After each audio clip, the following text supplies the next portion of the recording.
Hello, I'm Melissa, the Everywoman driver. I have Dave from Everyman driver in the passenger seat with me. And today we have a 2015 Kia Soul EV Plus, and we're testing it out. And this is a funny car. It reminds me of like a Mario Kart car. From the video game? Yeah, from the game Mario Kart. But it's cute and, you know, I guess is kind of, fun, like the original Kia Soul, which I like. The Soul Wagon, as you call it? The Soul Wagon. Haha. Yeah, I decided that this car should be named Go-Go because it's like a go-kart kind of. It reminds me of the coloring, you know, with the blue and white top. It's interesting, but it is cute and it's fun. They call it a Caribbean Blue Gray.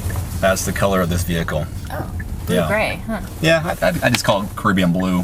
First impressions, I mean, besides thinking it's a video game car, when you saw it sitting out there in the driveway, you thought, you didn't like it? Or you did like it? Well, I do like it because it's unique, but I'm sure that there will be some people who don't like it because it's different, you know. Kia calls this an urban passenger vehicle, which I think is an odd, it's sort of funny. An urban passenger vehicle, you can't just call it like as opposed to a rural passenger vehicle? You can't own this car if you live in the country. It's an interesting look. A lot of space on the inside, though. Don't you feel like that? It's very spacious. Yeah, I think so too. And comfortable. I think the seating is comfortable. And the interior seems really great. It seems like a great quality. Yeah, I think it's upscale, which makes sense because the price point is pretty high. Holy crap, $36,000. I know. Is this one $36,500, right? Yeah, with all the destinations handling. Yeah, $35,700, and then when it's all said and done, $36,600. Okay, so I did read online, however, that you can get a federal tax rebate for this vehicle, and it's $7,000. That's because it's fully electric, 100% electric. Actually, $7,500. Pretty cool. That's really neat. And then in California, which is really the only place that you can purchase this vehicle right now, it's just a limited release. You also get an additional $5,000 credit in California. Damn! Yeah. I think you're overdoing it, Dave. I'm trying to have fun with it. Hey, we're just having fun. We're the Everyman driver team, whatever, right? Yeah. So if you put those two, if you live in California and you get both of those rebates, that drops the price down to $24,000, which is pretty affordable.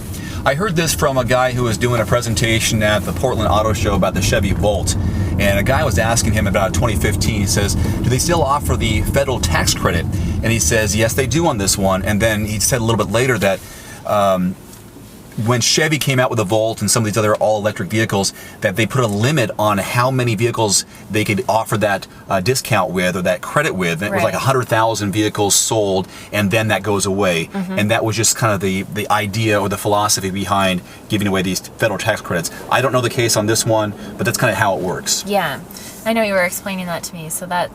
So I wonder if maybe that's why they've only released them in California, because that's a pretty big audience.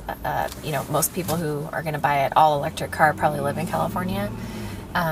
But if you didn't get it, that'd be a huge bummer, especially if you were counting on it. Well, part of it is the infrastructure available for charging. And this is really neat. This is an 8-inch touchscreen color display here in the center. And there's an option here that shows you, once you hit this EV button, of nearby stations to charge. Yeah, I thought that was really cool. So you know exactly where you can plug in and charge it up. This also has a pretty long range on it. Yeah, they say possibly in the upper 80s for a full charge. Wow, yeah, that seems really great, doesn't it? And this display also in your instrument cluster shows what your current range is, and then of course on the screen you can see your range and also your energy information, basically like a battery on your cell phone. Yeah. And it shows how much percentage you have left. And the nearby stations for while we're driving right now, 2.05 miles, and it's free to plug in. Yeah, this all seems necessary to have it there, but I can see kind of like a panic moment, as your battery goes down, like on your cell phone when you're like, oh my gosh, I'm only at 1/4 battery. It would be, I guess you're only going to drive this car where you're positive you can plug in and charge up. And I saw this earlier, there is a way that you can get alerts to notify you when you're getting close to charging, how low you are. So you can get an alert when you're 25% of your battery's left. It'll send you an alert every 1 minute or so many minutes to say, hey, you better charge this baby up. Yeah, no, that's really nice. So it's a smart car. That sounds weird. It's a smart car. Yeah, there's a lot of technology in this car with the Bluetooth and the backup camera and automatic high beams too, right? I'm not sure with this one. It was with the Volvo. Oh, okay. Because I just had the Volvo XC60 not too long ago, and that one had automatic high beams. And I know on your personal vehicle, you get the same thing. Yeah, I really love that. And the heated seats, of course, with the leather interior is a nice feature. Now, I got to tell you, because I learned about this, this vehicle, it's a battery system. There's 2 batteries. One is running the vehicle. The other one is part of all the electronics. So while the car is using one battery, the lithium battery, you can use a different battery for the heated seats so you don't draw from that battery. Yeah, that's great. So if you want to warm up your car, maybe just warm up your seat with one battery and not have to pull away the juice from the other battery. Yeah, that'd be a bummer. You have a warm bum, but you are on the side of the road. Yeah. Because your battery's drained. That's really a nice feature. So, usability with the Kia Soul. Your thoughts?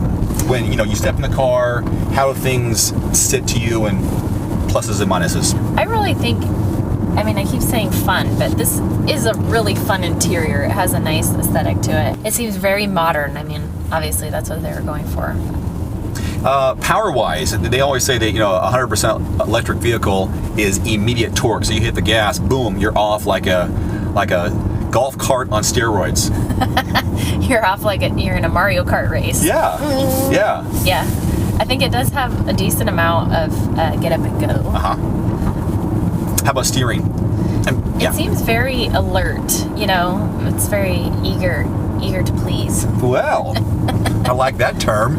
This car has everything that a regular a motorized vehicle has for a Kia. You just throw in a battery and you wouldn't know the difference. Right, yeah, I think that's important. It's got all the fancy features that you would want in a new car. And obviously eco-friendly.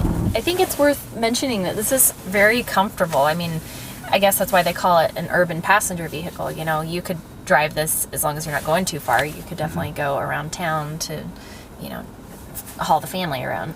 Yeah, all the space in here, and it's super quiet. It's very, very quiet. Naturally. Yeah. Yeah.